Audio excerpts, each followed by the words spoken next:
Hi, I'm Jeweliyana, and today in the kitchen we're baking up some deliciously different savory cheese muffins. They're awesome with chili, soup, and even salad.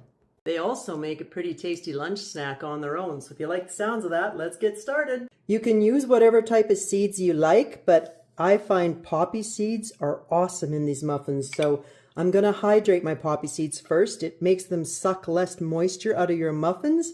And I have a tablespoon of poppy seeds here, and I've just put a tablespoon of milk in there. And we're going to stir that to coat them and set it aside. And now is a good time to preheat our oven to 425 so that it's good and hot when our muffins go in there. And for your muffin tins, you can just spray non-stick in a regular muffin tin pan. Do not use the cupcake paper liners because the cheese sticks to them, but these bakery wraps are awesome. I'm in love with them. So you can either buy some, or if you want the easy peasy how to make them in your kitchen quick at home, I will have a link in the comments to another video where I show you how to make them. Okay, let's start putting this together. Next we need to prep our cheese. I like to cut sharp cheddar cheese into little teeny cubes. Size-wise, you might say they're size of big peas.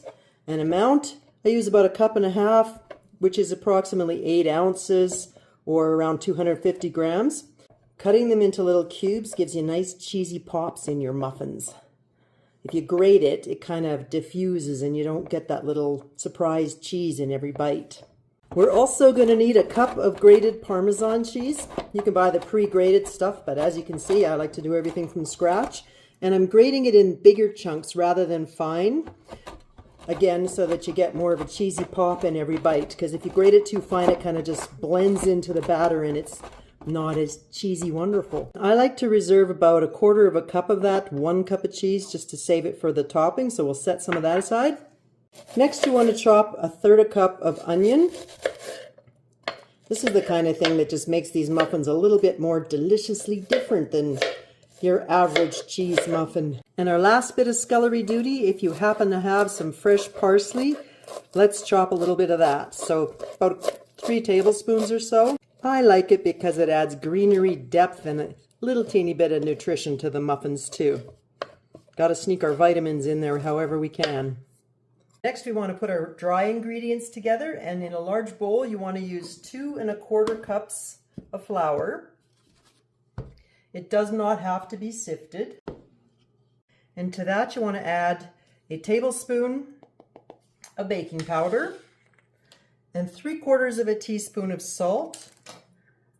And then just mix that around to blend it. And to this you want to add your 3/4 cup of that fresh grated Parmesan cheese and all of your cheddar cheese cubes, except for maybe just hold back like a couple like that so we have a few to top up muffins with in case they don't distribute evenly through the batter. I like to use a fork at this stage because it helps to break up the cheese. You can either use a fork or your fingers. The idea is you just want to break apart the chunks of cheese so that you have individual cubes. And this is where you would add your parsley and your chopped onion. This is where things can get seedier if you like. We've already got our poppy seeds, but if you want, you can add some sesame seeds, some hemp hearts. I would keep it to a tablespoon for whatever kind of seed you add, or it's going to get a little too crunchy. I've decided to go with flax seeds today, so I'm adding a tablespoon of flax seeds to the dry mixture. Blend that well and we'll set it aside, and we'll get to the wet mixture next. For our wet ingredients, you want to whisk 2 eggs,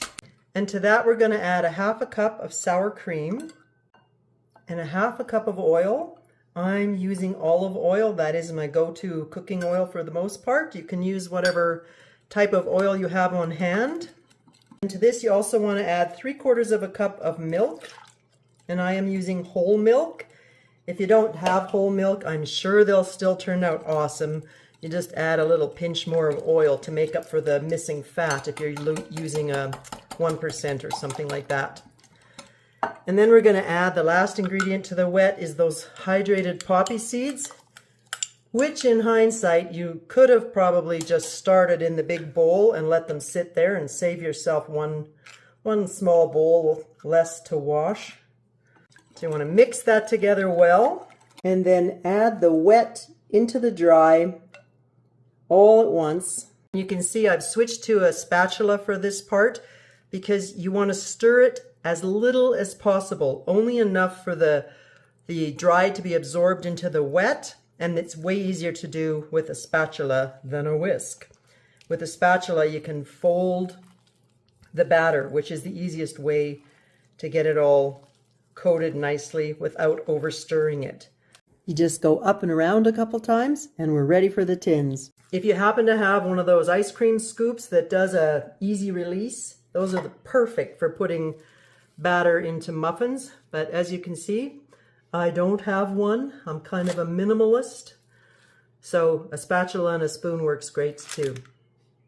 And then if you have a couple that didn't get quite as much cheese as the others, you can use a couple of those cubes that you held back and top them up. And then with that Parmesan cheese that we held back a little bit, you can put just a little bit on each muffin to top it off. And then we want to pop them in the oven for 5 minutes at 425. And then we'll turn it down to 400 and continue baking for 15 to 20 minutes until a toothpick comes out clean. And this is how you do the famous toothpick test. You insert a toothpick, and if it comes out nice and clean like that, you know your muffins are ready. Look at how much they rose, you guys. They turned out awesome. If you rewind this video, you'll see that the batter wasn't even to the top of the tins. And they do smell amazing. I think it's time for lunch. Thanks for hanging out with me in the kitchen today. I hope you had fun. I hope you try this recipe, and I'll see you on the next video.